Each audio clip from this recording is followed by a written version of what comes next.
experience regarding the scholarship to share with us a lot of information on the Commonwealth Shared Scholarship. So the presentation on the Commonwealth Shared Scholarship and how to put your best foot forward. And this is going to be done by someone who has studied clinical research at King's College London,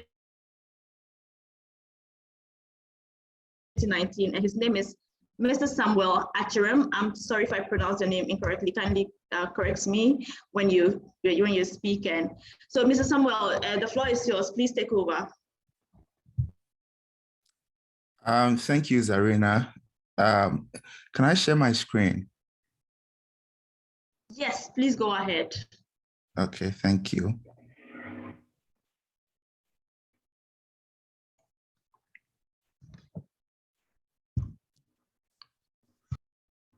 Can you see my screen? Yes, you can see okay. it. All right, great. So I'll be talking about the Commonwealth Shared Scholarship. My name is Samuel Achiram. I was a 2019 Commonwealth Scholar, studied clinical research, and now at Yale University. Hello, sorry. Okay. Sorry, Samuel, you can go ahead. All right. So my research interest is now there in health psychology and diabetes stigma. Just a brief introduction about myself. So a little bit about my journey. I started applying for the Commonwealth Scholarship in 2018, but I wasn't successful. So I got this feedback, which I would like to share with you. If you can read what I've highlighted in yellow, there is the feedback I got from the scholarship committee when I made inquiries about what went wrong with my application. I'm really sorry to interrupt, Samuel, but I feel like there's a lot of disturbance from some people's microphones, so sure that is muted because it keeps disrupting the presentation. Thank you. Samuel, kindly go ahead. All right, thank you. So one comment I got for my application was I needed to demonstrate critical understanding of the public health issues in my home country and to develop clear plan to overcome them.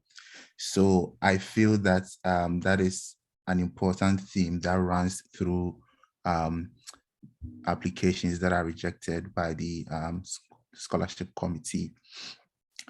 So the scholarship process, as you well know, the Commonwealth Shared Scholarship is now open, and I think the deadline is somewhere 20th December. I'm not entirely sure about the date, but you can always check on the website. So now they have a couple of essays you need to. One is relevance of your previous work experience to the program. And then you also need to write an essay about what you intend to achieve during the award. Then objectives, that's the short-term objectives within 2 years after you finish your master's. And then you also have long-term objectives. You need to also write a development impact essay, which talks about how you plan to translate what you learn in the UK to Ghana or to your home country. When you return, you need to be very specific and outline some of the steps you take to achieve those objectives when you return home. And you also write a personal statement and an essay about voluntary activities and leadership. So what you need to submit as part of the application. Of course, you need to submit 3 references. You need to submit your transcript. And of course, you need a passport to submit in addition to all these essays. Now, just to add a little bit of details here. So for the Commonwealth Shared Scholarship, you need to submit 2 separate applications. One goes to the school for admission. So if you are interested in, say, Masters in Public Health at Newcastle University, you need to submit an application to Newcastle University for admission. Then you submit a separate application to the Commonwealth Scholarship Commission for the scholarship. The thing is, you don't need to wait for you to, secure admission before you submit the scholarship essay. So for instance, you can just sit down and today submit your master's application to, say, Newcastle University, and then tomorrow you can submit your application to the Commonwealth Scholarship Commission for the scholarship, right? Okay. Now, my general advice in applying for the scholarship is that you treat the scholarship application as a research project. So the first thing about a research project is identification of a research problem, right? So before you can submit a good application, you need to identify one particular problem in your field or in your community that you think, needs to be solved or needs to be handled. So I've given an example here. Suppose you are a land economist with some experience working in the land commissions, and you are interested in studying development planning at Newcastle University, right? So this is a very nice prompt. Now, how do you think about the scholarship essays when you are writing your applications? Now, the first thing you have to ask yourself is, what is the problem you are interested in solving? So I am not a land economist, so these problems are just hypothetical problems.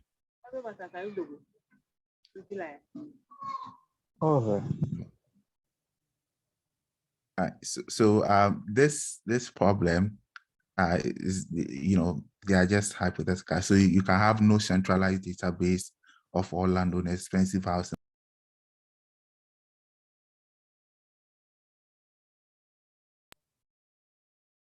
Hello? Yes, someone we can hear you, please. Yes. Okay. So expensive housing, land litigation, poor governance, these are problems that may be in your field. I'm just making them up. Now, what's the next question you have to ask yourself is, what is your experience with this project or with this problem? So if you've had a personal experience buying land and later, getting duped for your money, or you've had experience with people, during your time at the Lands Commission, who come there with all these sort of complaints, then that is your experience.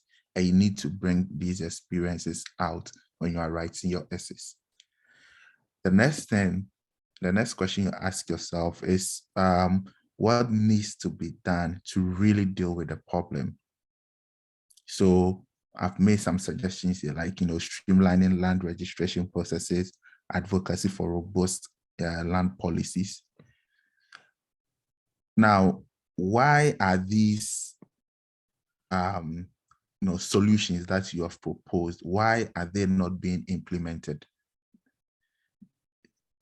Some of the suggestions may be that, there are less skillful persons, in place right now in Ghana, and we don't yet appreciate the impact of the problem. So maybe there has to be, a lot more sensitization and awareness creation to let people know, that you need to register your land, you need to do A, B, or C. Now, what skills do I need to help solve this problem? That is where you talk about research skills, whether you need GIS programming, you need deeper understanding of land policies and all that, right? So if you're able to answer these 6 questions, right, for yourself, then you can think about your application in a logical, coherent manner, right? So that everything connects together. Now, when you write your applications, all the essays you write, whether it's about your personal statement or voluntary or leadership essay or everything, it has to center around land policies, land registration, everything, because that is the central theme you have chosen for your application, and that is what you are interested in. So all the essays should reflect this problem that you want to tackle. Now, the most important thing is to use simple language. Simple language. Now, I've indicated, I've copied and pasted this sentence from one personal statement I read a while ago from one of my friends. So I have his permission to share it with you. You can read it, right, and tell me what it means. Not tell me, just read it and reflect on it, you know, whether you understand it or not. I mean, you can answer it for yourself. You can read it. This sentence may require, you know, you to read it like 3 or 4 times before you understand what is happening here. The person is trying to be, you know, sophisticated in the way he or she narrates, you know, the sentence and, you know, their experience, but this is not needed, right? The simpler the sentence, the better, because you are writing to a native English speaker. You are not writing to impress them, you know, in terms of your vocabulary. You are just writing to convey a message, to express yourself in a way that is easily understandable. They review a lot of applications and they don't have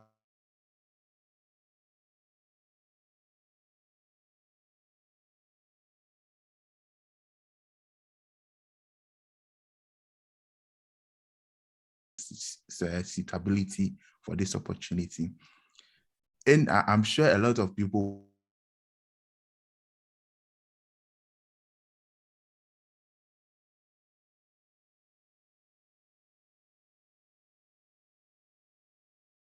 wrong with it. Is used as an opening line, and I have a problem with it personally because I prefer to always talk about how passionate I am about something, right? Sorry, I prefer to always demonstrate how I am passionate about that thing, right? So for instance, if you are going to talk about how passionate you are about healthcare, that shouldn't be your first statement. Anyone at all can just write, I'm passionate about A, B, or C, but it will serve you well if you start talking about what you have done in that field, how you have demonstrated your dedication to that field, the things you have done so far. Then probably in the last, you know, paragraph, you can put it that, you know, you can write something about, you know, how all these things you have, you know, listed demonstrates, you know, your passion about healthcare or something. So just let's be careful when using such words like passion and all that. You should just demonstrate that we are passionate rather than just stating that we are passionate about something. So one pitfall I personally do not like. So these are just my preferences. So I don't want to talk about how poor I am, right? Or I was, you know, and how the death of a family member gave you interest in something, you know, and don't exaggerate things, because the people who review your essays have read thousands of essays and they know, you know, what most people write. So you want to stand out and you don't want to do what others are doing. So be genuine, don't exaggerate, and learn how to tell your story.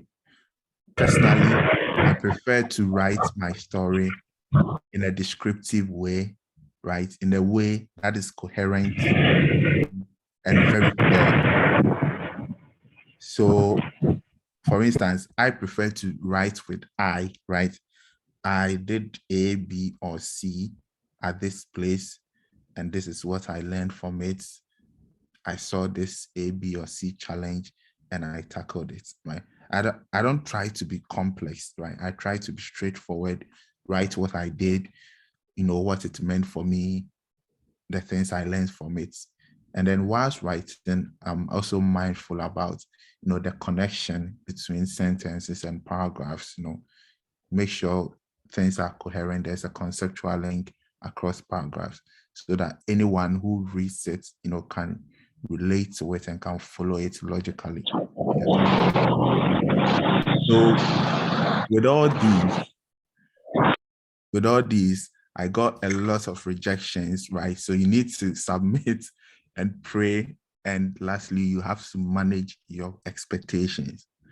This is 2019. I got a lot of rejections from Bristol, Teesside, Worcester or something. Yeah, and Glasgow. But at the same time,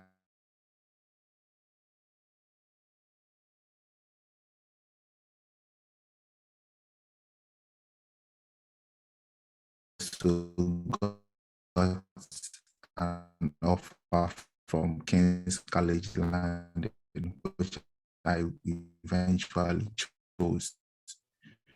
And I also had an expectation, put in your best, right? Put in your best effort, and then just pray and hope for the best. All right, so that is the end of my presentation. Thank you. Thank you so much, Sumo. That was a very useful presentation, and you said a lot of things that really caught my attention. And so, as a communications professional, I couldn't help but relate to what you said about keeping things simple and not overcomplicating stuff, because when you do in your bid to impress people. And so I think that's very important, yes. And also how you talk about demonstrating without necessarily just saying, I'm passionate about this, I'm passionate about that, but demonstrate it, let them know that you are passionate about it. So if you can also really ask questions, for those of you who have questions, there'll be a quick Q&A session at a point, but kindly leave your questions in the chat box and we'll be taking those questions as and when we are able to, we'll definitely get the speakers to answer the questions. Let's move to the next presentation. And this presentation is about how to submit a strong Swedish Institute Scholarship application. And so for those of you who are targeting this application, this is a very important presentation that you should pay keen attention to. So our next speaker is Ms. Sahada Shaibu. She studied an MSc in Public Health Science, with specifically health economics. So she studied at the University of Gothenburg. I hope I pronounced that correctly. And she's a Swedish Institute Scholar, and she is going to be talking to us about the scholarship. So Ms. Sahada, if you're here, kindly just take over.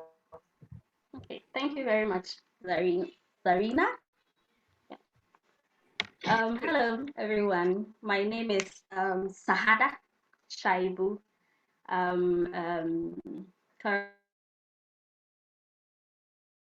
Sweden, in Gothenburg, Sweden. I was a health services administrator at the Tamale Teaching Hospital before I moved to Sweden. So I'll be talking to you about the SIS scholarship. Unfortunately, I had some assignments, so I couldn't put together a presentation, so just bear with me. So the SIS scholarship is called the Swedish Institute Scholarship. That was established to sort of build interest and trust in Sweden around the world. So basically their mission is to promote Sweden by sharing information about Sweden, building trust in Sweden, and developing skills around the world, and to attract talents like you to Sweden. So basically that's what the Swedish Institute does. And the Swedish Scholarship is one program under the Institute. So what is the Swedish Institute Scholarship? It's called the Swedish Institute Scholarship for Global Professionals. So, and it's aimed at training and developing the next generation of future leaders who will contribute to and support the achievements of the Sustainable Development Goals. So it's very specific.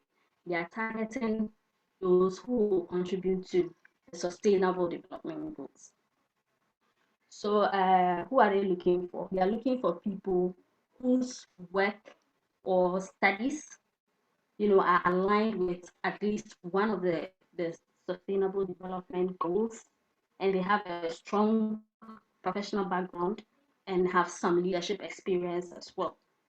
So you have to look at what you are doing right now or what you studied and see how it aligns to one of the Sustainable Development Goals, and try to see how your future aspirations contribute to achieving that Sustainable Development Goals. I hope I'm making sense. Okay, so how do you apply for the Swedish Institute Scholarship? So right now, as we speak right now, the admissions are open for the universities, Swedish universities.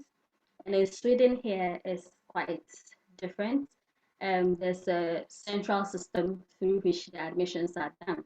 So you know that people usually apply to, more than one school, 2, 3 schools at a time, so that if you don't get one, you get the other.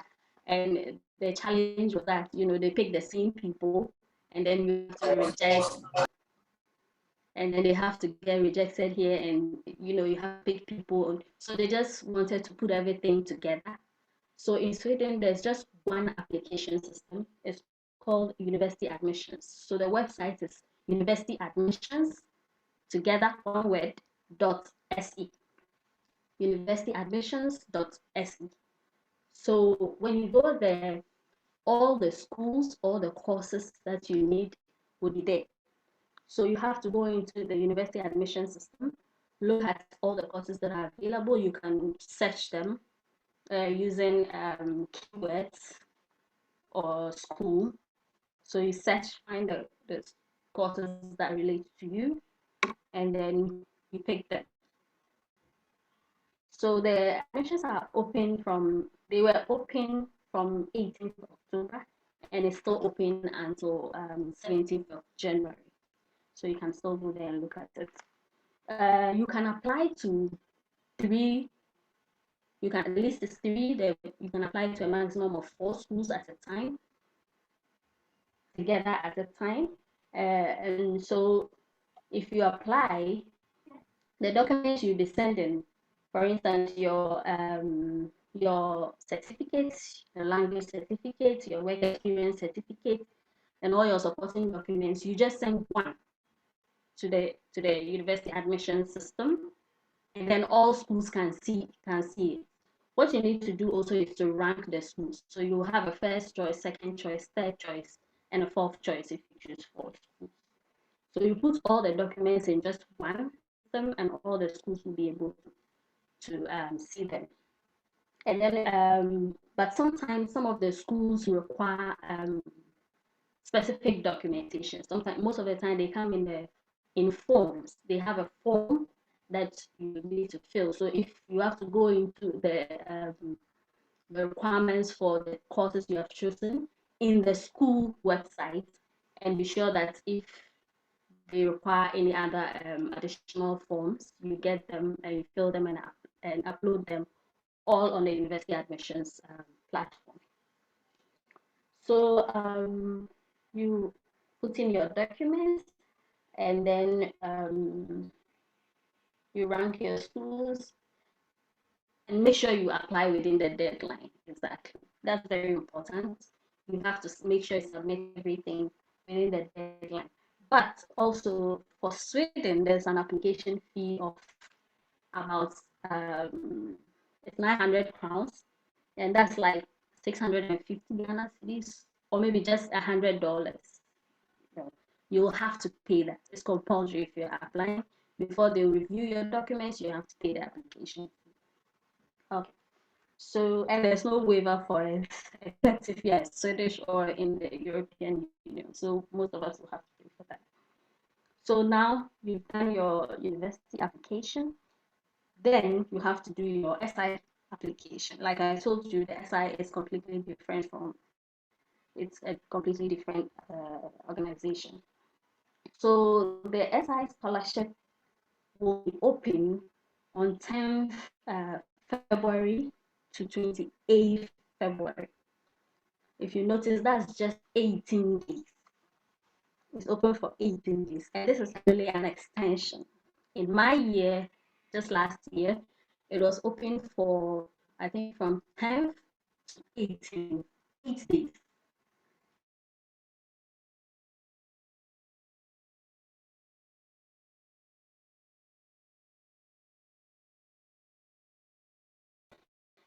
And the system just crashed. So I think that's why they've extended the dates. It's from 10th to 28th February. And so it's just 18 days. Okay. There's also a proof of work. There's also a proof of work and leadership experience form. You pick that out as well. You download it, fill it up, type it in, then print it, scan it back, and upload it. I hope you understand what I mean. So you have to get the forms as soon as possible, fill them out, and when the application opens, then you upload them. You also need a motivation statement. But in Sweden, the essays are a bit very short. The motivation statement in my year was about 1,000 characters. 1,000 characters, that's including your full stops and your space and everything. It should just be about a paragraph. So you have to be straight to the point, short, precise, but carries, all the way. So after you submit your application, then you wait. Usually the university admissions come out earlier, around April or so, and then the scholarship comes later. Okay, but what's exciting about Sweden? I know that usually when scholarships, people talk about scholarship, we think of the UK and the US and Canada, but very few people consider Sweden as a place. And I'm here right now, and I can tell you that Sweden is a really cool place. I mean, it's a very structured country. Everything is like you have to follow a certain pattern. You cannot go around things, and so it makes things easy. You just do what you need to do, and you get what you want. So it's an exciting place to be at. It's a very open environment. You can do anything. You can go anywhere. The language, Swedish is their main language, of course, but most of the postgraduate courses are offered in English. And almost everyone I've met in Sweden can speak English. So you just tell them speak English and they will speak English to you. And then what's also very exciting is that in Sweden, in other countries, after your study, you're expected to just go back home. In Sweden, there's a little bit of leeway there. You are given, usually if your program is for 2 years, after the program, they give you what they call after school visa, something like that. For you, they give you 1 additional year free visa to try to either start a business or find a job. So within 1 year after your study, you have a free visa to try to find a job or start a business. If you are able to do that and you can demonstrate it, then you will be given a work permit to stay in Sweden. Otherwise, you would have to go back to your home country. So those are some really interesting things about Sweden. Okay, I think that's basically what I have for now. Thank you.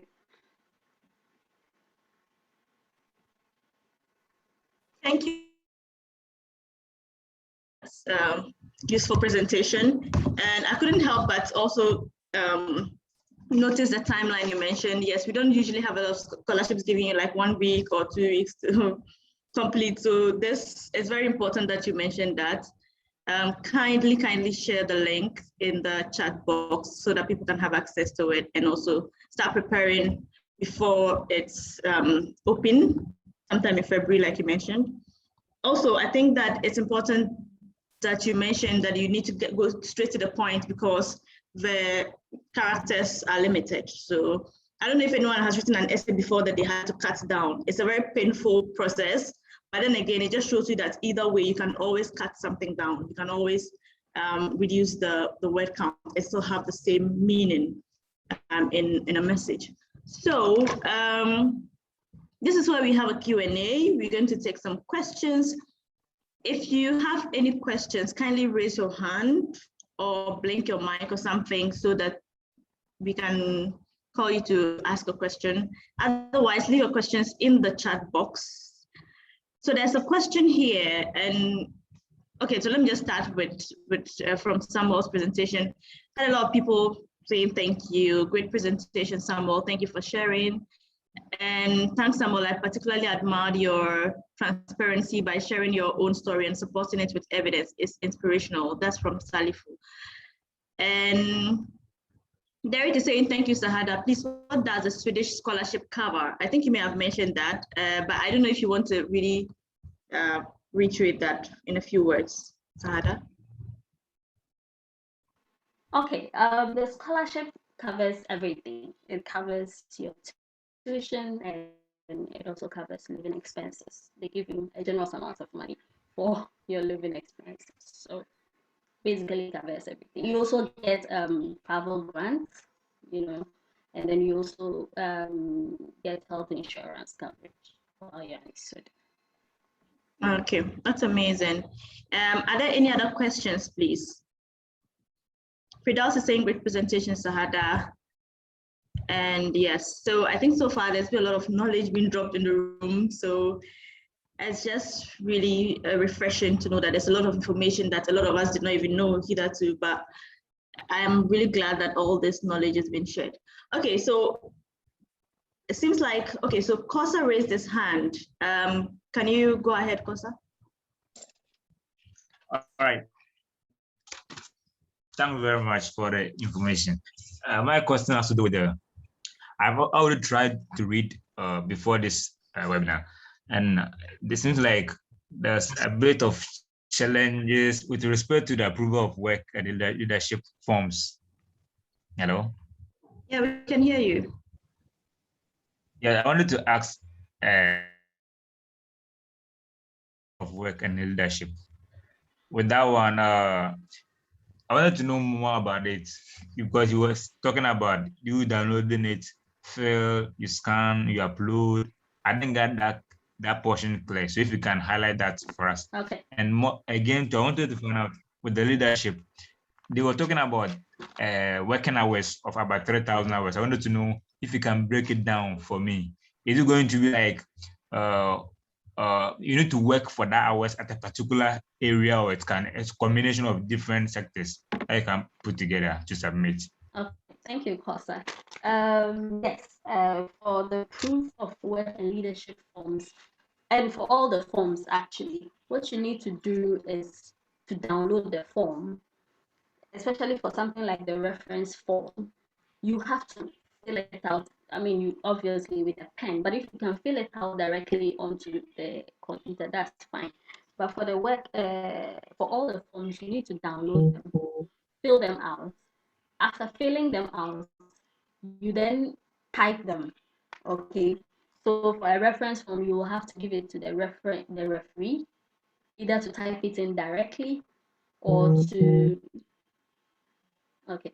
type it in directly or to someone is calling to type it in directly, or after he's done typing it in, he prints it out, signs it, stamps it, okay, and then you scan it back onto whatever before you upload it.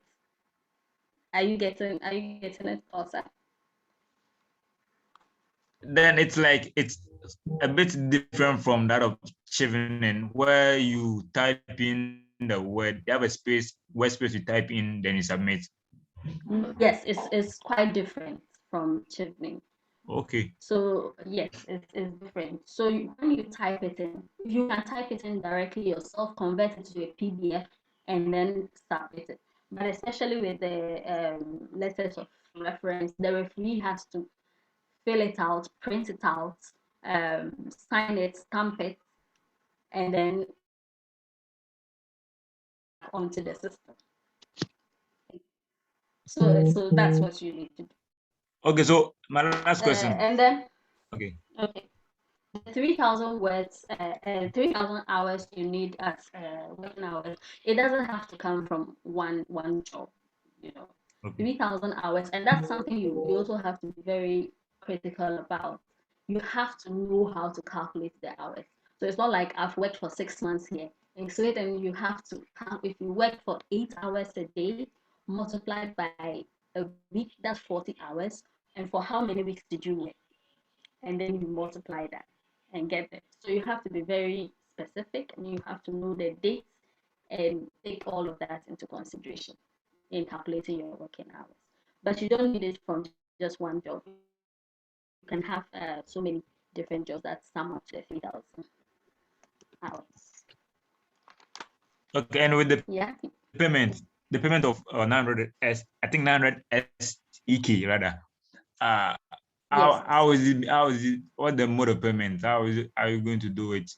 Do you do it So after application has been sent in? it's done after application. Okay. There's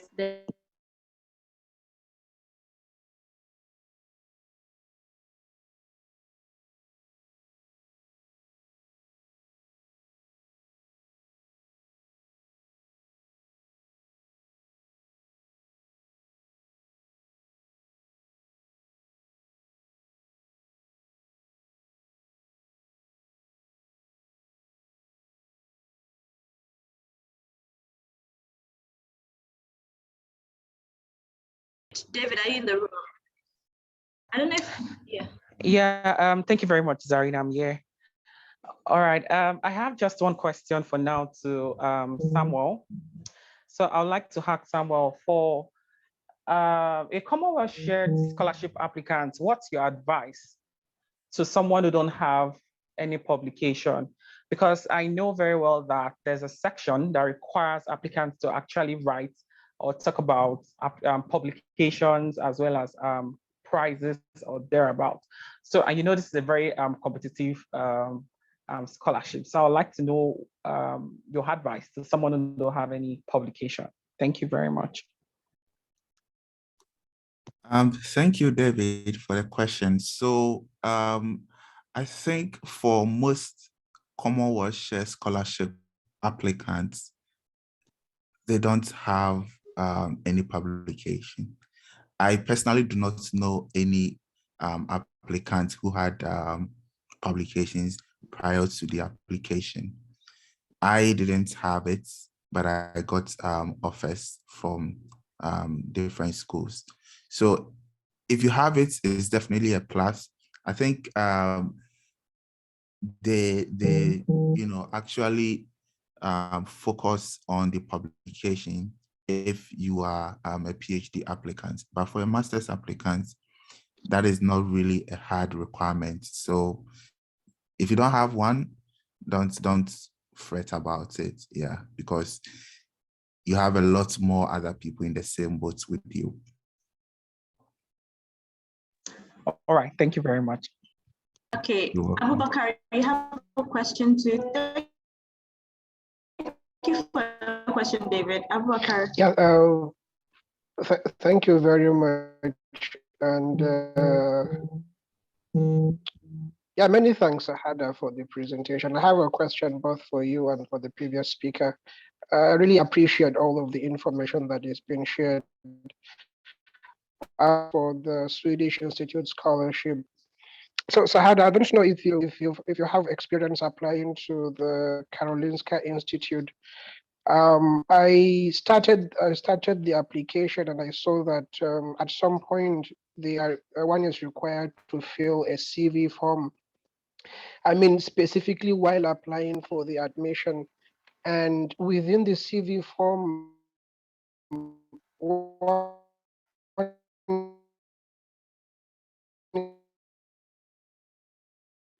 is required to formation that you should approach the experience certification. Yeah, so I don't know if I should ask the second or I should pause a bit. Okay, maybe I'll take it. Yes, I actually also applied to Karolinska Institute. Karolinska Institute is like the all of, yeah. It's very competitive university. You have to fill out they call it a CV.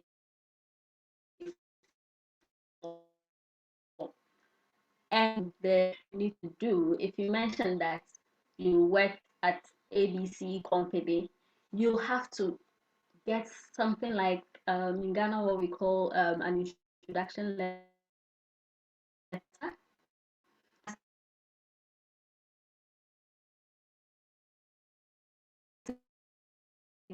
Give you a letter saying person here from this place to this time to this time. Okay, so you have to provide evidence for everything you say. So if you said you worked from this place to this place, you need to be able to certify that. So that's about and then you need the motivation letter. It's actually very longer than what the SI requires because Karolinska is very competitive.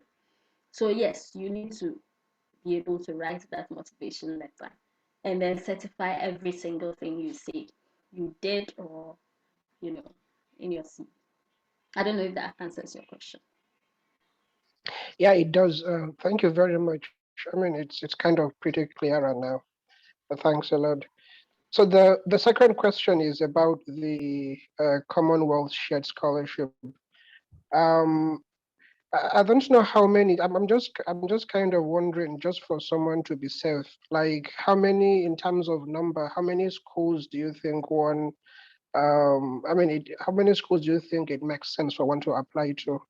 Right. I mean, I see that just like you mentioned, if your problem statement, the problem that one is trying to address, kind of aligns with at least more than one or two courses that are within the approved courses. So like in just the upper limit, like how many courses do you think one shouldn't exceed while applying? Thank you. Thank you, Abubakar. So I don't think there is a recommended number of programs or courses you can apply for, but my advice is that you should focus on specific courses that like really align with your interests. So say if you are interested in public health, for instance, I mean, within the year, you may have like 5 or even 10 schools, offering Commonwealth, offering the MPH public health through the Commonwealth program. So if that is the case, then you can probably apply for all 10 public health programs within the scholarship portal. I think the challenge is when you have so many, when you're applying for so many different programs, which are not really related, even though you can make an argument for how they relate to each other, but their relationship with each other is not obvious, right? You really need to make a case for it. If that is the case, then you have to use a lot of your personal resources in crafting essays for all these different courses. And at the end of the day, you'll be jack of all trade, but master of none, right? So if you are interested in a particular program, what I believe is to spend time on crafting essays that specifically align with those programs that you are interested in, and then apply to all those programs you're interested in. Personally, I think the maximum I ever applied for with regards to the Commonwealth Shared Scholarship. I think it was 8. Yes, 8. It was 8, but I think majority of them were public health programs. So I basically used the same essays, over and over again.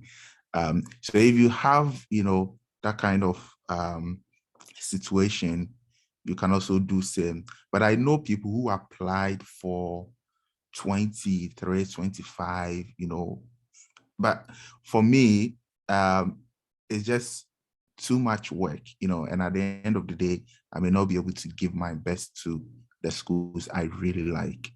So it's a personal decision, but I think you can go for between 6 to 10. It's reasonable. Great, thanks a lot. That makes a lot of sense. Okay, thank you very much, Samuel and Sadat, for answering our questions. Clement, I see you. Nafik, I see you. I will get back to you, and then your questions will be addressed. And also, we would have a breakout session where you can ask these questions. But then we need to move on at this point in time because we have a lot more speakers to deal with. So I'm going to invite our third speaker, and he's going to be talking about Chinese government scholarships, an area you should explore. I think Lukman is doing that presentation, and in my head I just said Lukman is a big man because Lukman studied MSc Food Systems at the University of Reading, and the scholarships are the EIT Food Scholarship, the GNPC Scholarship, and yes, and he's a Chinese government scholar 2019. He'll explain to us what that really means. So Lukman, please, you have the floor, and please take over.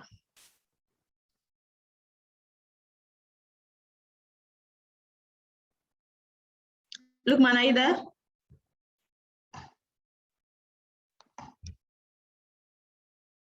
Okay, I don't know if Lukman can hear me, but all right. So let's see if we can move on. Maybe Lukman will join us later. So thank you very much, Zarina. You can hear me, right? No, please, we can't hear. We can hear you, but it's breaking. So if you could kindly Lukman, I don't know if you want to exit the room and join again or reposition yourself because the connection is poor.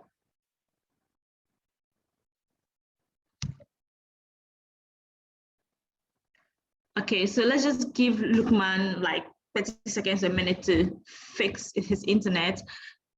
And I think he's exited and he'll join back in a bit. Then we can take it from there. Meanwhile, if you have questions, you can also leave the questions in the chat box so that you can read them out later. And also don't hesitate to let us know your impressions of the session so far. And has it been beneficial? What are you picking up from the sessions? What are you still looking forward to in the upcoming speakers' presentations? So kindly, you can also leave that in the chat box. And let's hold on for a second and see if Lukman is able to join us. Otherwise, we'll move to our next speaker and while he fixes his internet. Meanwhile, Bismarck, are you here, please? Yes, I'm here. Are you in a position to speak now? Yeah, sure. Okay, so Bismarck, thank you. You are going to be speaking about becoming an Erasmus Mundus Scholar, and okay, so I'm not gonna lie, I'm trying to pronounce your university. It's University of Salzburg. Am I right? Yeah, that's true. Okay, and so kindly speak to us about your scholarship and also share the information that you have with participants here. You can also just introduce yourself briefly. All right, thank you very much, Zarina. So I'm going to share my screen. Can you hear me loud and clear? Perfect, we can hear you. Okay, great.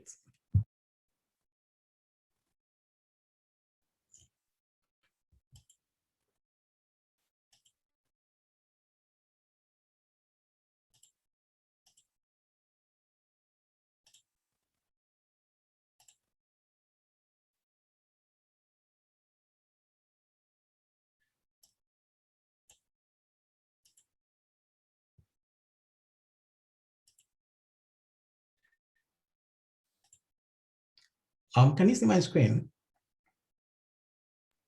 Yes, we can.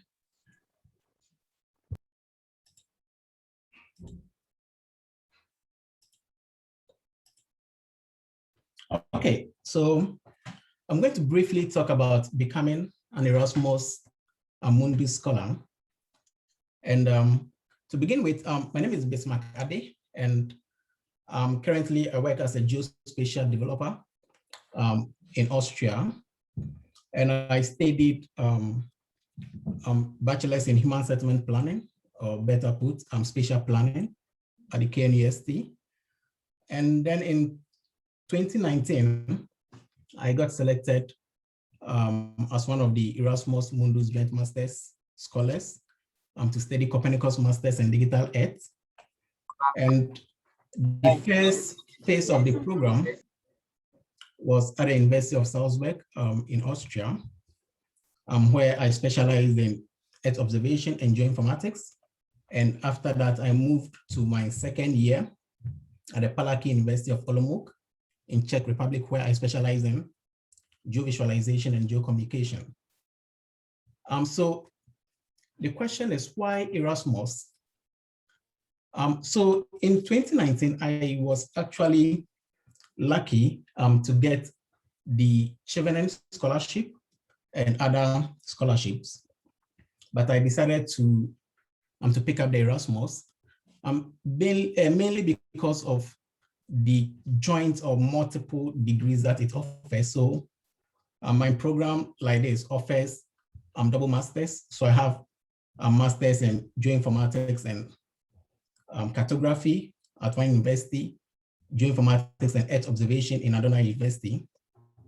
And also Erasmus offers you the opportunity to study in multiple European Union countries. So as you can see in the map, you can study in a minimum of 2 countries, and it gives you the opportunity to experience Europe because with a Schengen visa, you can travel across most of the countries in Europe. And as some of the speakers said, there's no restriction to return to your country after the program. So you can apply for a job seeker visa. And I think in Austria, they offer like 1 year. In Czech, they offer like 8 months, and other countries have similar program. So that opportunity is there for students if you are interested. And so what is Erasmus Plus or Erasmus itself? So basically, it's an European Union program that supports education. And one of such is the Erasmus Mundus Joint Master's degree. And we have over here, which basically is an integrated joint master's program. So it involves multiple universities, which is called a consortium.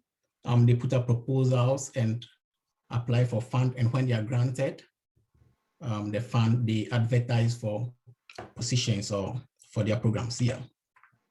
And so when you use the link, which is the one down below, you can see the catalog which displays the programs that are currently open or accepting students. So you can use the filter to select the year that you want to be filtered. So I selected a current year, which is 2022, which is the upcoming year. So here you can see the various programs. So currently you can see about 134 programs open. And the first link, which I indicated, with the arrow, shows the project page. And the second one really shows the program itself, the master's program page, which talks about how to go about the application and all that. So one other thing that I realized is most of people often tell me that they don't really see something that is related to their field. It's because the Erasmus program is like a project. So for instance, my program, Copernicus Masters in Digital Earth, that's the name of the project, right? But then it's all about either Earth observation or geoinformatics. So sometimes you have to go to the program website to really see if it fits your, let's say your skills or your qualification. So the second part, I want to talk about how to really stand out. There are a lot of people who, go as this picture depicts. So a lot of people want it, but how many people want to really work for it? So the first issue I want to address is the mindset. How bad do you need it? So let's take the Erasmus Mundus Scholarship Program, for instance. So let's say that somebody, or you are a business owner, and then you are writing a proposal for a grant of like 200,000 Ghana cedis for 2 years. How do you approach it? I think you are going to approach it with some kind of seriousness, with some kind of passion and determination. It's the same way that we need to approach the scholarships. So you have to really know that it's an investment, huge investment, and you should give it your all. And another critical thing I want to talk about is research and preparation. Because the Erasmus Mundus Scholarship Program is project-based, it's kind of like different from each other. So for instance, a particular project will be having a different requirement than the other. So you have to really research into, go to their website, look at the specific eligibility criteria that they need for that particular program that you are applying for. And most universities do advertise, or they do put their criteria for selection there. So you should read it and kind of do a self-reflection to see if you really meet these eligibility criteria. And one advice I normally give to my mentees is that you need to really try to sit back and then do a self-reflection, voluntary, and see if it fits to the ideal candidate or the profile of an ideal candidate that the program requires. And how do you determine who an ideal candidate is? You have to review the profiles of the current and alumni students. You can check them out on LinkedIn so that you can you can gauge if you kind of like fall in that category, and it gives you a good impression of what you're up against and better prepare. And another thing I want to say is that you need to write a compelling statement of motivation. This is very, very important. I know the other speakers have already touched on how to write a compelling statement of motivation, so I wouldn't delve deep, but you need to, it's kind of like a skill, and you need to use certain strategies like the STAR-L, and that's, situation, task, activity, result, and then the lesson learned, which we all apply in the Chevening essay. And the last but not the least is getting a mentor. I remember when I was applying back then, I applied for Chevening, which I got. Also, I had about 10 mentors who were guiding me through the process. And I think getting somebody who have already been through the process, especially the program that you are applying to, really helps. So it's very, very important, and I'm happy that this particular program is being put together so that we can share our experiences with you. So I'm just going to leave you with this quote: don't limit yourself. Many people limit themselves to what they think they can do. You can go as far as your mindset or your mind lets you. What you believe, remember, you can achieve. Thank you very much. So that's it from my side. If you have any question, I'm happy to help address it.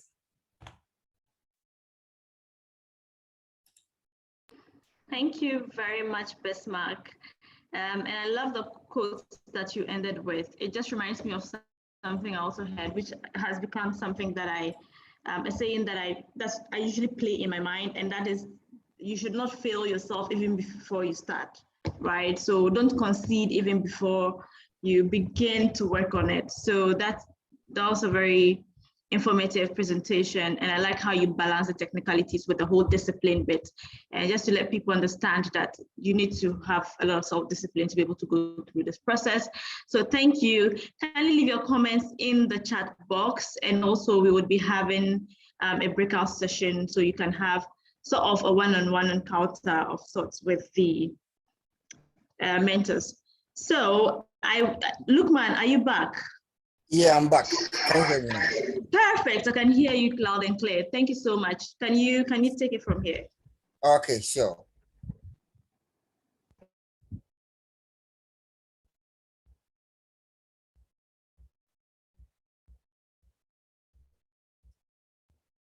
Can you see my screen?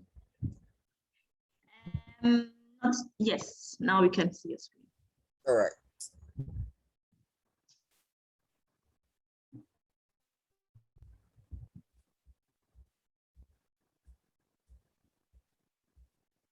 Okay, I will basically talk about the Chinese government scholarship.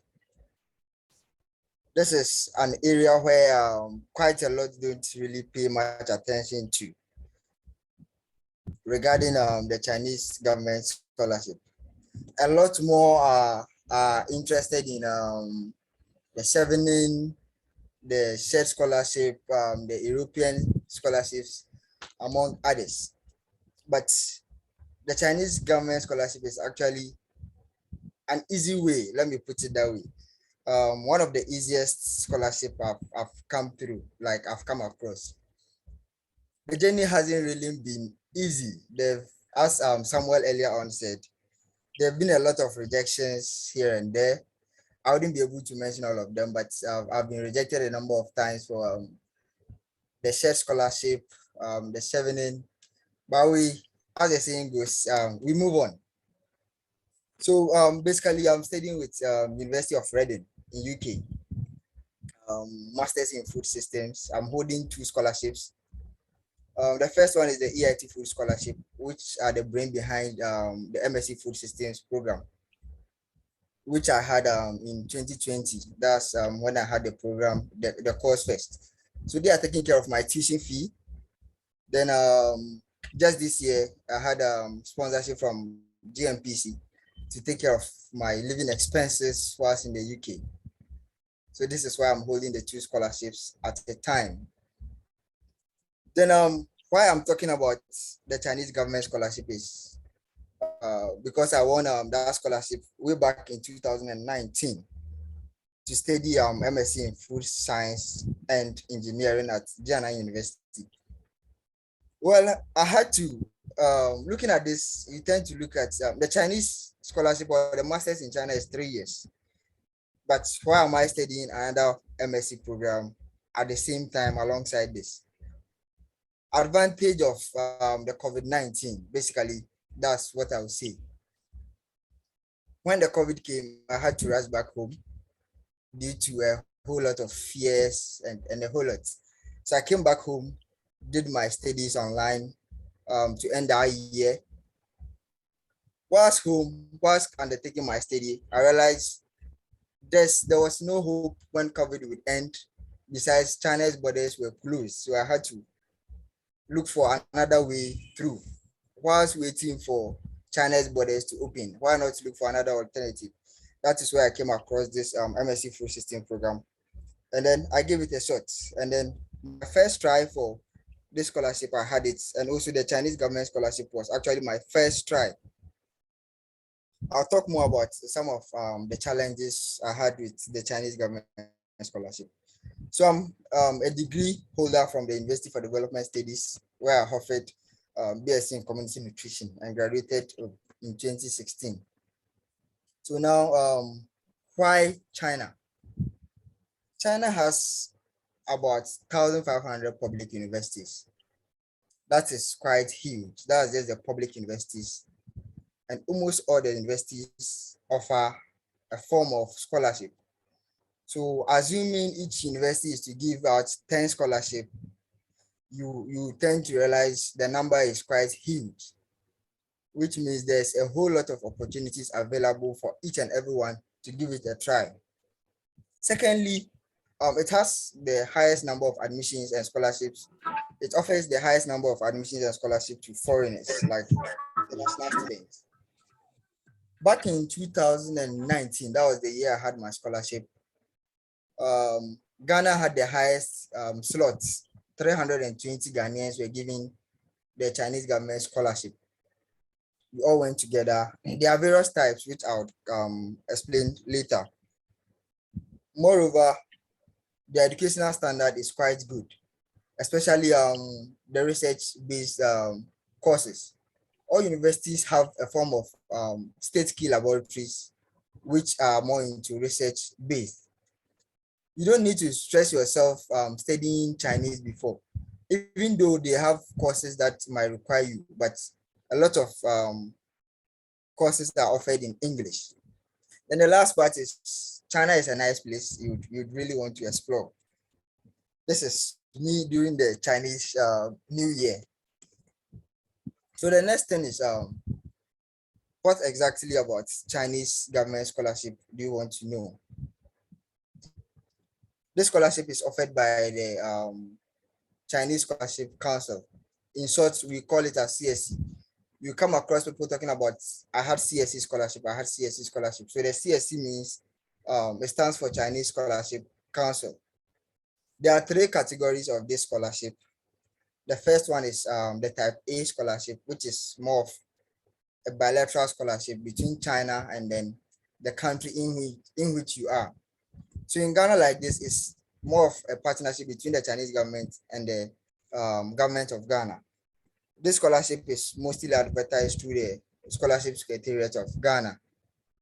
It's advertised mostly around February, thereabouts, where you visit their portal and then complete the application.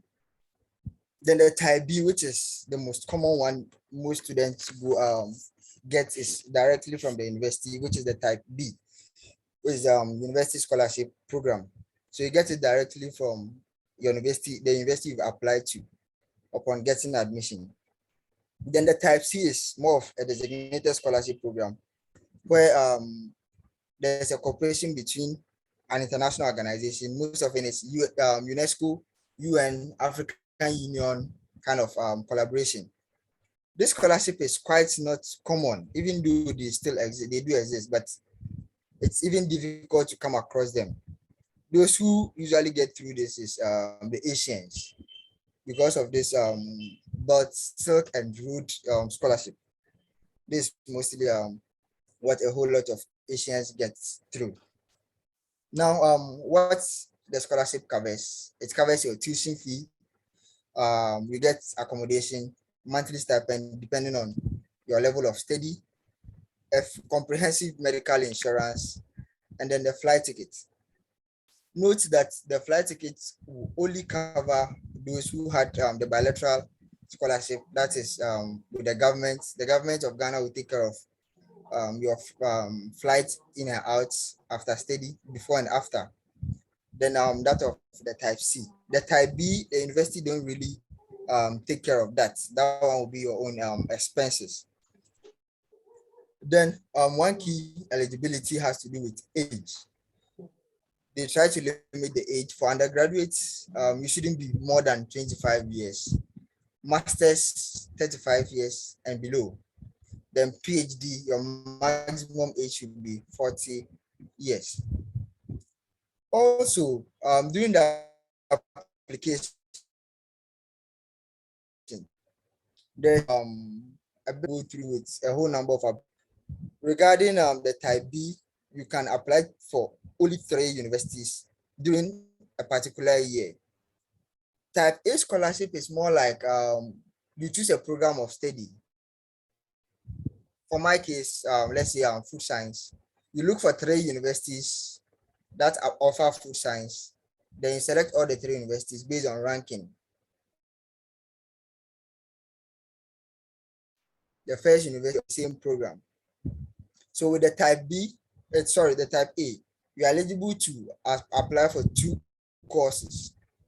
you can apply for nutrition, let's say nutrition and food science. You can apply for food science and engineering, or you can even apply for food science and engineering from 2 different lists of schools. I don't know if this way. Each application you can only select 3. That is for the type A.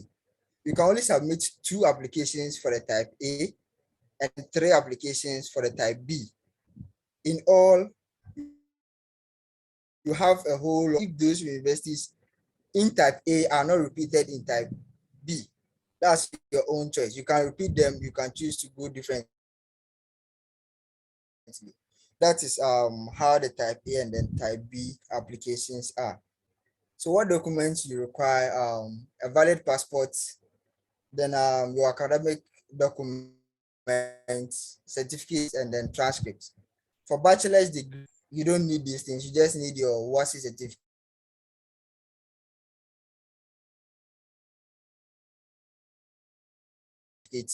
That's a resident of Ghana, and put it that way, it's English. You don't really need to submit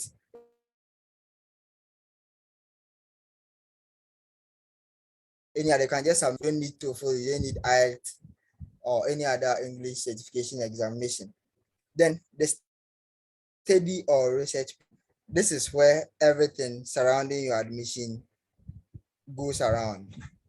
The kind of proposal you submit is the key thing here. Most of the time, people tend to have come across study plans or research proposals that had they were mainly copy and paste. You just sit down, copy anybody's application, and then you paste. China is more interested in therefore they would like you to topic, something that will really catch the attention of a supervisor or the committee that is to review your application. This is mostly on almost all applications or scholarships. It's quite something you should take very good at. You also need 2 recommendation letters. You can let them upload your referees upload them directly, or you can just get a soft copy and then upload. Each of them is allowed. Then you undertake a medical examination or physical examination from a certified hospital or medical practitioner. Then the police clearance certificate here is optional. Not all universities require this, so you are supposed to read through the university portal, know whether they require this or not. Then the acceptance letter from a supervisor. This is also optional, mostly for master's degree. Not all universities require you to submit an acceptance letter. But if you have it, it's a plus for you. It will be an added advantage. For my year, my school, I was the only one who had an acceptance letter prior to admission. The rest were around, I think, 45. I was the only one who came with an acceptance letter. The rest didn't come with, and they all had admission. But it was quite difficult because a provisional list would be given out to the CSC. The school would select those they recommend to the CSC. They recommended about 70, and then those with the acceptance letters went through before those without acceptance letters were now being selected. So if you have an acceptance letter, it becomes an added advantage for you. So the application procedure is quite simple.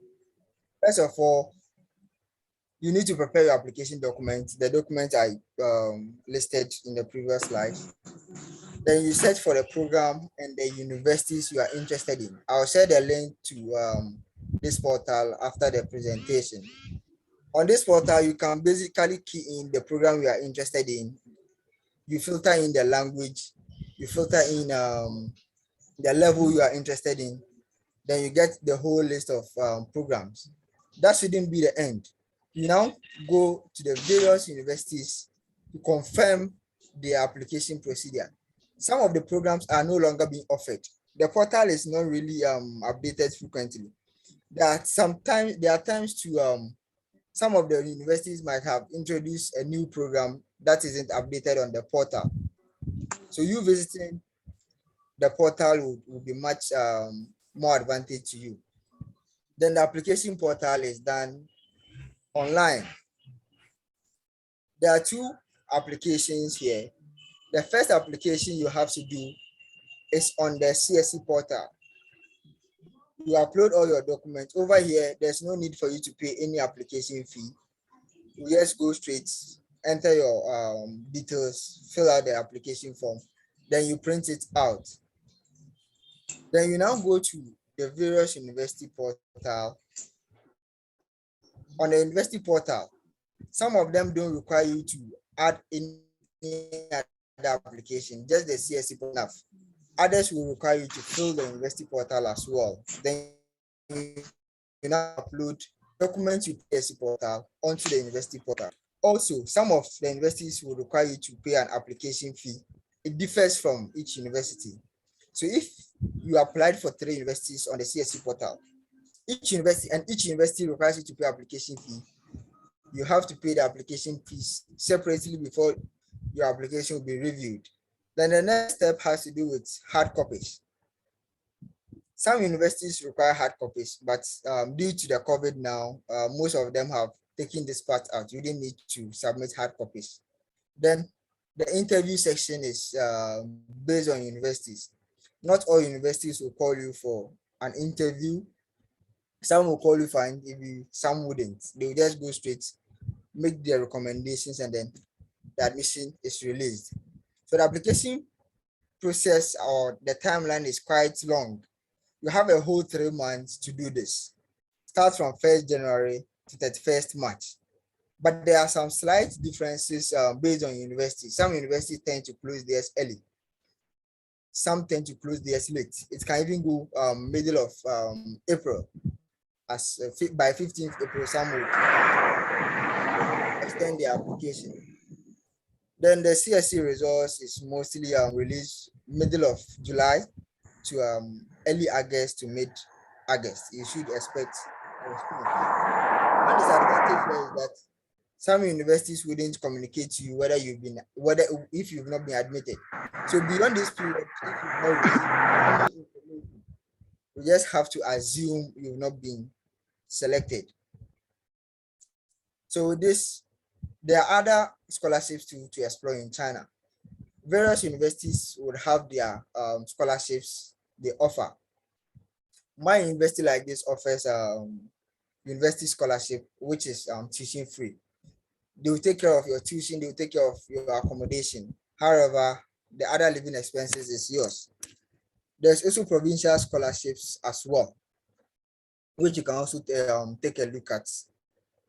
Then that brings us to the end of my presentation. In Chinese, I'll say share. Thank you very much. Oh, thank you to Lukman. I'm tempted to also say share because that would be my own way of also saying thank you. Thank you very much for that beautiful presentation. But side question. So do you read Chinese? Can you read?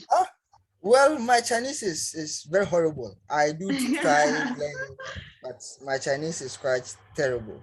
At least it's better than those of us who don't have an idea. Anyway, thank you very much for that presentation. It was a very rich presentation. We really appreciate the time and effort.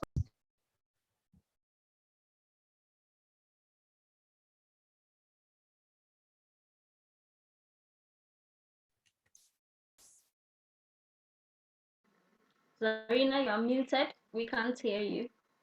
Oh, I spoke for like 5 minutes, only realizing that. Thank you so much for letting me know. Thank you. I'll just speak to myself apparently. So I'm just saying that you can leave your questions in the chat box, and we would also have a breakout session for you to ask more questions. I think our next speaker, unfortunately, is not here yet. John is not here, I think. Yeah, John is not here yet. So I think we're just going to proceed with our program, and if he's whenever he joins us, we can now have him to speak to us. So we've heard from a number of our mentors, and it has been a lot of information. At this point, we're just going to start wrapping up, and it's 6:30 now, so we're going to start wrapping up. So we're going to have some word from our mentors, and I would also use this as an opportunity, maybe if they want to sort of touch on some of the questions here, then that would really help as well. So I'm going to start from the top. So it's more like a wrap-up session of sorts. So we're going to start with Samuel. Samuel, do you have any last words you'd want to just say based on all that has been said, and also based on questions that have arisen because of your presentation? Yeah, thank you, Zarina, and thank you everyone for joining this Zoom meeting. The last thing I want to say is that when you start out to apply for the Commonwealth Shared Scholarship, one thing you should have is resilience, right? Because the journey may not be easy, right? But you have to set a very clear goal for yourself and try and put in everything you have and try to achieve what you started out to achieve. All right, so that is what I have. Okay, thank you, Samuel. Sahada would also, Sarah, can you also come and give us your last words, or your final words for now? Okay, Zarina. For Swedish Institute, I think that what is very critical is that you should be very detailed. You know, the Swedish people are very detailed, so that's why they give you all these forms, and you know their dates, how they write their dates is different. Everything is a little bit different, so you should be very detailed, very critical, and look at what they want you to do, not what you think. You know, if they write the dates together, if the form says write the date 20010, write it like that. Don't say it doesn't make sense, let me put hyphens in between them. Write it just the way they want it. Okay, just be critical, follow the rules, and it'll be easy for you. Thank you, Sada. Bismarck? Okay, yeah, so what I'll say is that don't give up. It's very, very important. I remember I completed in 2014 and then started searching for scholarships whilst I was working, and I wasn't successful until 2019. And interestingly, 2019, I got 3 prestigious scholarships. And even before completing my master's, I got 2 fully funded PhD offers. And I also got a job offer, so I decided to pick the job. So if I had given up then, I think the success story wouldn't have come. So don't give up. I understand how frustrating it can be. Just get a mentor to guide you and you'll be fine. Thank you. Okay, thank you. Lukman will be speaking next, but then I just want to remind our mentors, those who are not on the program but are in the room, that I'll be calling on them to give us also their words, just to add to what has been said already, or things that they think we may have omitted that they find relevant. So Lukman, what do you have to add to all that? Okay, I wouldn't really add much, but what I can say is no journey is that easy. It doesn't really come easy. Whatever you want to do, whatever determination you have, read a lot, talk to a whole lot of people. Don't just remain in your corner trying to do everything by yourself. Okay. Share ideas, discuss a whole lot of people, seek their views, get to know what you've done, what you are doing, where you want to go. There are mentors all over, and then hopefully you definitely get there. Thank you. Thank you. And I like that you ended to ask for help or just to seek what that they need, which is why this initiative in itself is important. But then again, always reach out for help. And if the people are always willing to help. I'm sure that's what you probably would have picked up by now, that people are always willing to help and to share information. So we have some of our mentors in the room, and I would just invite some of them to share with us any kind of information that they think is important. So I don't know if Zach is around. Zach, can you hear me? Hello, I can hear you. Hi, what do you have to add, please? I don't have much to add above and beyond what has already been said, but the one thing that I will say to any of the mentees in the room is just that this is a long-term process, you know, and I think that's been alluded to. You don't decide you're going to get a scholarship and then, you know, 2 weeks later or 3 weeks later or 3 weeks before the deadline, you make it all happen and miraculously it works for you. That's not how it works for everyone. There's planning involved. There's not only preparing the documents you already have, but also building up a profile that fits and that works. And sometimes that takes several months. And so, you know, a message is just that be ready to put in the work and take your time and be patient. And I think then talk about resilience and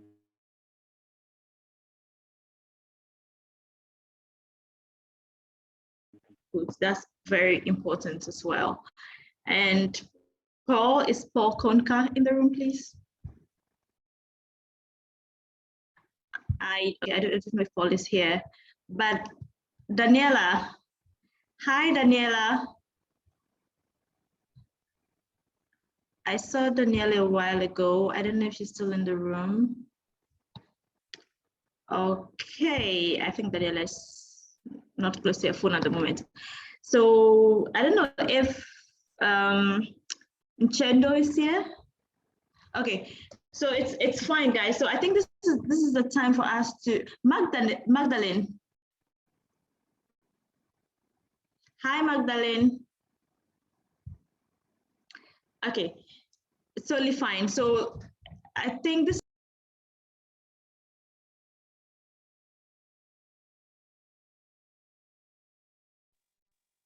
Zarina, your mic is muted. Oh, for how long have I been muted? Like a minute or something? Sorry, guys. I'm really sorry. I don't know why I keep muting myself. So Magdalene, I don't know if Magdalene is in the room. Okay, so Magdalene isn't here. It's time for us to go for our breakout session.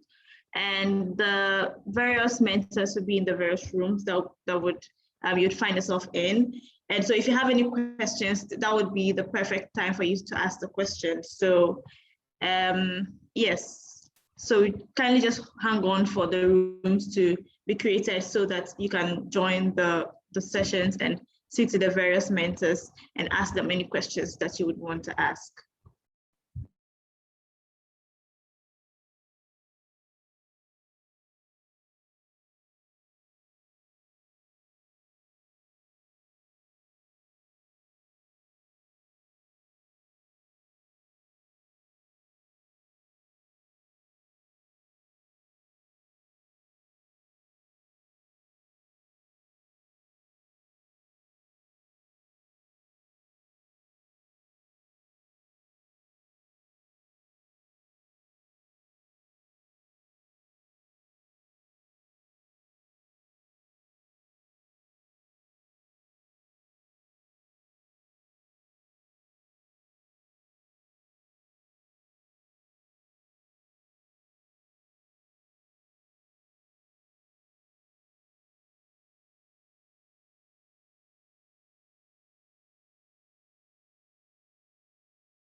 So guys, the breakout room has been created. You guys can join. You see it on your screen. Just click on it and join. Thank you.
Okay.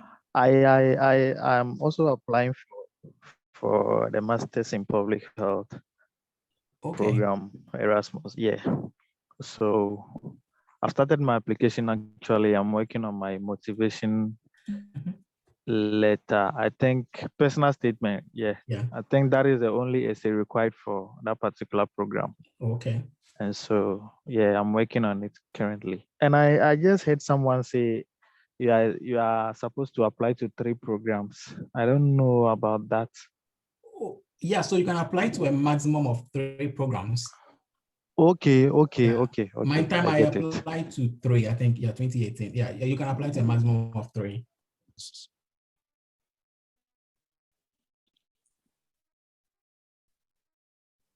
So there are 2 tuitions to play in selecting you. And the universities actually bid for these scholarship slots. It's not just giving them, they have to show their plan for the scholarship, what they want to achieve with the scholarship and all that. So there's a whole process by which the universities themselves apply to be part of it. So you'd look over the years and realize that it's not the same universities or the same courses that come year after year. So your application to the university itself counts. And every university has a different way of approaching it. Some of them would say that just in your routine university application, indicate that you are interested. They would select you before you even go to the Commonwealth Scholarship Commission's portal to do it. Some would say, do it alongside. So that ability to want to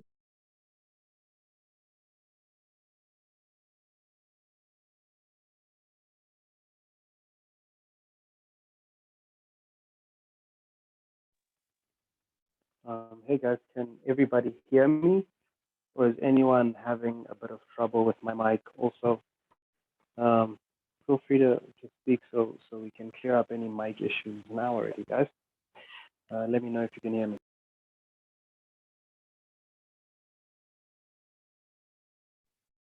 Yeah, Zach, I can hear you. I just joined. I'm just, hopping into the different rooms to see how things are going. So Zach is here. I could hear him loud and clear. Daniela is here. Queen is here. They are all like people that you can ask questions in relation to university-based scholarships. They have had some scholarships that they got from their universities, so they could clarify any questions you have about it. So that's just it. So feel free to ask them questions. So Zach, Magdalene and Daniela, though I'm sure if they do have any questions, they'll ask you. I'm gonna leave you guys again to another room. Thanks so much.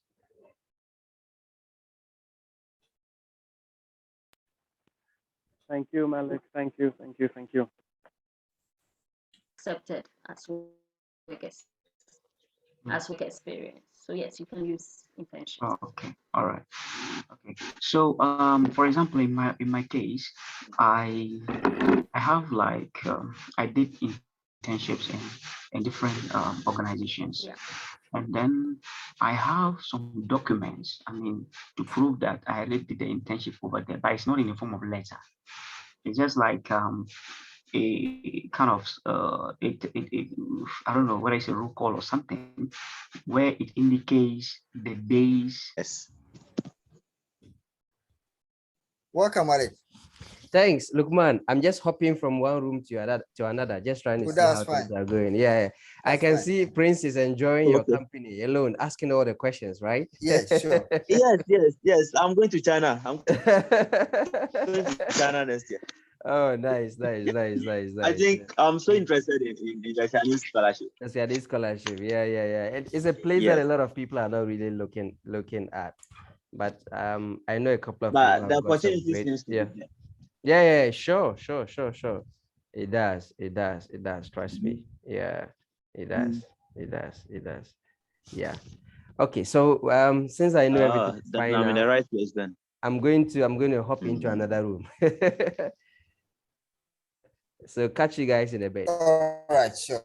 All right, Okay. bye. That's fine. Thank you.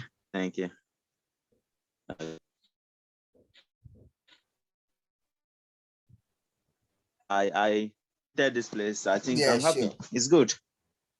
It's an opportunity I would like to embrace. And I think I've assisted about 3 or 4 people to successfully apply and then get admission. Wow. Toward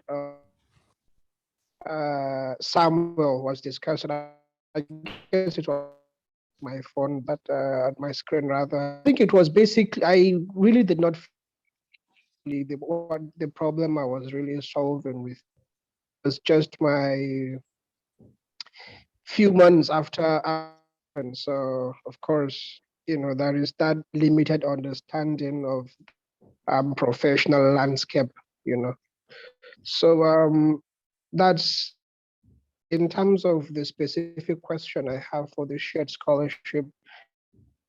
When applying to the school, like aside the conventional process of application, putting the documents, like are there some specific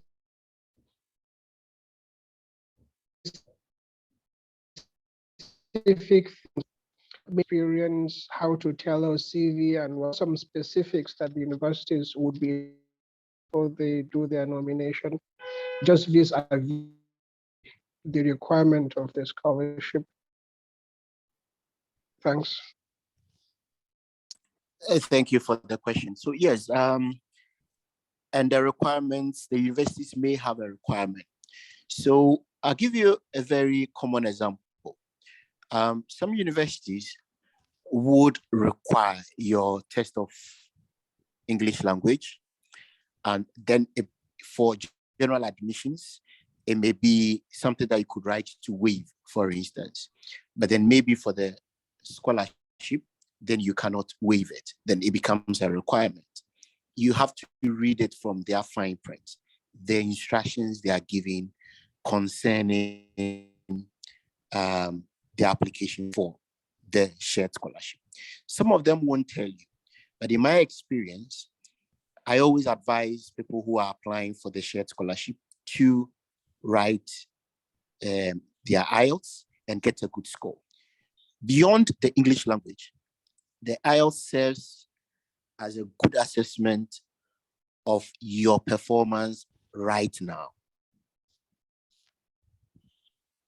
You are competing with a very conservative number, 100 other people. And you have written that you studied in English and all that, so English language should be waived. Fair point, granted. Somebody's written an IELTS and has a score of 8.5. I have a better way of saying that this person is good compared to you. I have a very objective means of doing that. So that makes you lose out. You have not failed anything, but I just have one more thing to discriminate against somebody you've come head to head with. So they would sometimes tell you exactly what they want, but sometimes they won't tell you. Anything that they suggest for scholarship competition, take it that it's a requirement. Sometimes, especially the British man will just say it's an advantage. He won't say it's required, but then you just read that as a requirement so that if it's something that you can get, you want to get it. So apart from the general documentation that especially the Commonwealth Scholarship Commission would ask for, typically the universities won't ask for anything extra. But if it's something that looks optional and you can get it, please do get it at all costs. That's what I would say. Great. Many thanks. No, that's not Samuel. That's Oh, apologies. yeah. We are in this together, Joshua, so right? yes, I can also become Samuel for a while. My bad. Apologies. Yes. So this is Yeah, the track. Yeah. yeah. I mean, I think Joshua has covered, most of the things I was going to say. But the only thing I can add is, the idea or the fact that with the way the various schools evaluate the application, the scholarship application may differ. So this is my experience in 2019. What I found out from King's College London was that for the program I applied for, which was a clinical research program, I was interviewed for it, right? And then during the interview, they asked me about my funding, my scholarship, and all that.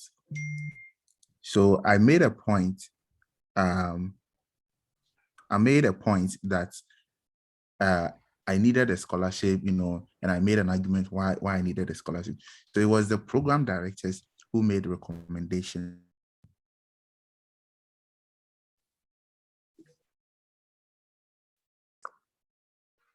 Can't do it my way. I don't know if you guys can still hear me. I can hear you. Yeah. Getting from these scholarships and the degree, I mean, investing in any English proficiency is no big deal for me. That's what I think. Okay. Because you're getting close to 30-something to 40,000 pounds. So investing in the proficiency exam is just a cool deal for me. But then you can also ask for a waiver if you want to. In my case, I didn't write the exams. I wrote for a waiver and then I got it. But then I wouldn't advise anyone to do that because I'm not sure you may have the same circumstances as I did, So yeah, that's all I want to say. Just to piggyback off of that, I was in the same position where I simply applied for a waiver, and then I didn't have to do the English test. Oftentimes, if you did English as an academic subject through your high school education, or if your bachelor's degree was taught in English entirely or predominantly, these types of criteria where you've already been tested in the English language and taught in the English language and performed in the English language, then when you apply for a waiver, you're very, very likely to get it without writing the test. And so it definitely depends on, where did you go to high school, university, was that taught in English? When you did your high school, your final exam, what was the examination body and criteria that you were being tested against? I know in Namibia, where I'm from, we had a Cambridge examination where, that is acceptable in the UK, and I submitted that, and they said, oh, fine, you can speak English. If it's taught in English, you don't have to do the exam. So waivers are option, but not everyone has that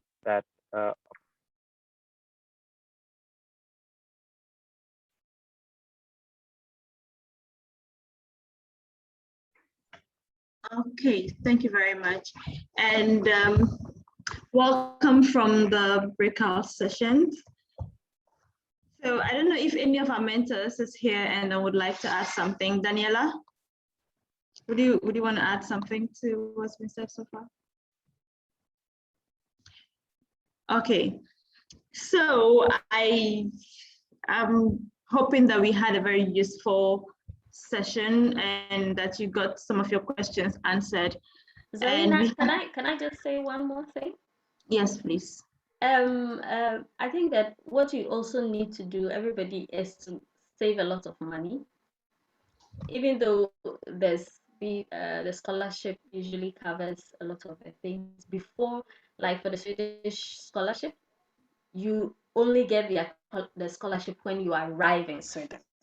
Okay, so you need to get the visa is free for if you have a scholarship, but Ghana, there's no Swedish embassy in Ghana, so you have to go to Nigeria to get your visa, and that if you're going to take a flight to Nigeria, that would cost some money, and you also have to get your flight tickets to Sweden. That will also cost a bit of money. So you need at least some money to start.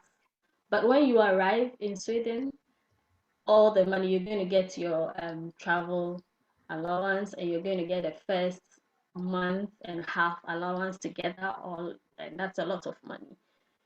People borrow money to do these things and then pay back, but you need to find a way to finance that before you come to Sweden. So, yeah. Okay, thank you, Sada. That was a very important one to add, because there are so many things you'd have to do before you even get it, like the TB test and other expenses that you'd incur from the whole preparatory stage before you eventually even get to wherever you're going to study. I mean, depending on where you're going and then the requirements that you need before you travel. So that's a very important add. So I would, at this point, we're hoping not to take too long because it's almost 7. We're just a minute away from 7. So I'm going to invite Mr. Malik to come and give us the closing remarks. And so Abdul Malik Abdul Latif is a co-founder and director of Impact Aid Africa. So he'll be giving us his closing remarks, then we can wrap up. Okay, Zarina, thank you very much for the opportunity. I think you've done an amazing job today. I'd like to thank you very much for that. And I also want to thank all our mentors, Samuel, Joshua, Zach, Bismarck, Queen, as in Magdalene, and Lukman is also there. I want to thank all of you and the others whose name I couldn't mention. You guys did a very good job. I have learned a lot of things myself, and I know that our mentees have learned a lot of things as well, and are in high spirit to send in their applications. I just want to say that winning scholarships, it's not an easy task, but it's doable only if you are committed one, and you know exactly what you want. What we are doing is to get you mentors who have walked the path that you want to walk to take you through the process. I want to urge you to take the mentorship process seriously. Invest a lot of time and energy into this process because, I mean, these are people who are ready to support you. You can't get this from, other people as well. They are committed. The question is, are you committed to do what it takes to be able to go through the process? There's a lot of advantages that comes with winning international scholarships. I was even having a meeting with Bismarck this afternoon, and I was just telling me a lot of things that he's up to now. And I'm also just looking at myself, the person I was before going to the UK on the Shivning Scholarship and the person I am now. And I see a lot of a difference in how I approach life, the opportunities that are coming my way. There's a lot that you can do. You need to be able to show commitment, do your homework very well. And I just also want to say that in as much as our mentors are ready to support you in this journey, please do your homework well. Don't put a lot of burden on them. Don't wait to write your essays. Take 2 weeks to write your essays. You send it to your mentors and expect a feedback in 24 hours or 48 hours. I think that is not fair. So do well to send your essays to them early. These are people who are very busy people. They have other things doing and they are volunteering their time. So you send your essays early, you get the essays early. I mean, the feedback early to make it better. For some of you who are interested in getting the Commonwealth Scholarship, the application period, that we don't have a lot of time again. I think it's less than a month now. The deadline is around 15th or 20th December. So there isn't a lot of time. So if I were you, as we actually even advise you earlier on to start drafting your essays, the moment we assign you the mentors, it shouldn't take you a day or two to send your essays to them for them to look at it for you. The more reviews you get for your essay, the better your chances of actually, getting it reviewed well and getting the scholarship. I know, I mean, this may be a very controversial thing to say, but I just know that the situation we find ourselves in our part of the world is quite kind of harsh. And until you step out there, you never really know what is out there for you to really benefit from. And as we speak now, Bismarck is actually working now after getting his, after finishing his studies. I know a lot of people who are not working, and this is one way of getting to study at the same time, getting the opportunity to stay back and then do some work, get the required skills and come back to serve your country. You can't actually serve your country very well if you are not in a very good position to do so. So that's why I said it's a very controversial thing to say, I know, but I just think that we have to look at the practical ways of building ourselves first and also building our countries. So take this thing very seriously. Last thing to say is that from tomorrow, we are going to assign you to your mentors. And like I said, unlike the Shivning Scholarship mentorship where we were 10 mentors, this time around we have very limited mentors. The Commonwealth, mentors are about 3 or 4. We have one for Erasmus Mundus and the others. So there may be difficulties in assigning everyone, but we'll do our best to assign everyone. Just ensure that when we assign you and don't assign another person, it means that we are denying the person the opportunity. And once we assign you, please utilize the opportunity. Don't be assigned and you don't contact your mentor.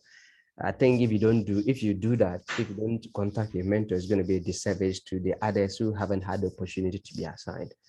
So on this note, let me again thank our mentors. You guys did so well. I'm super happy about the progress of this program. And it is my belief that next year around this time, we'll be smiling and knowing very well that we've been able to support a good number of our compatriots to secure scholarships to study abroad. On this note, I would like to thank you very much. And over to you, Zarina. Thank you.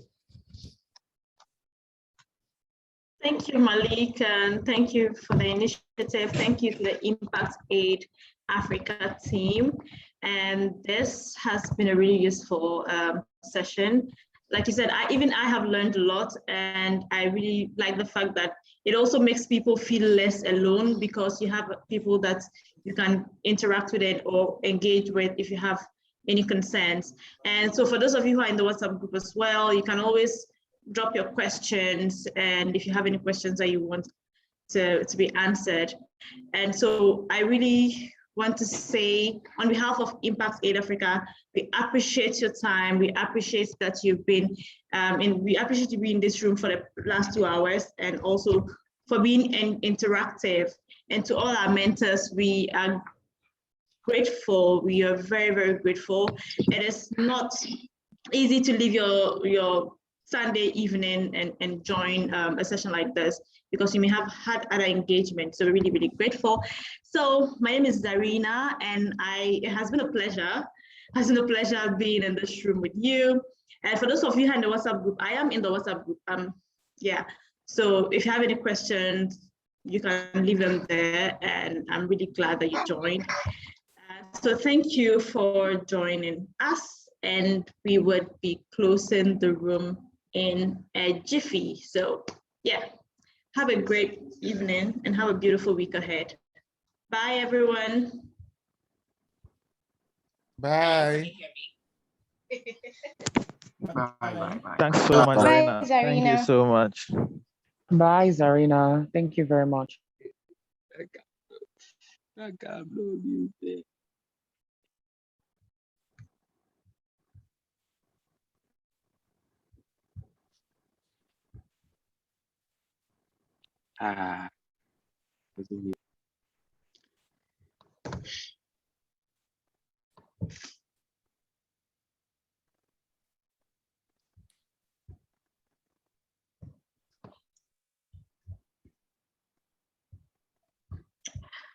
Okay, I'm leaving now.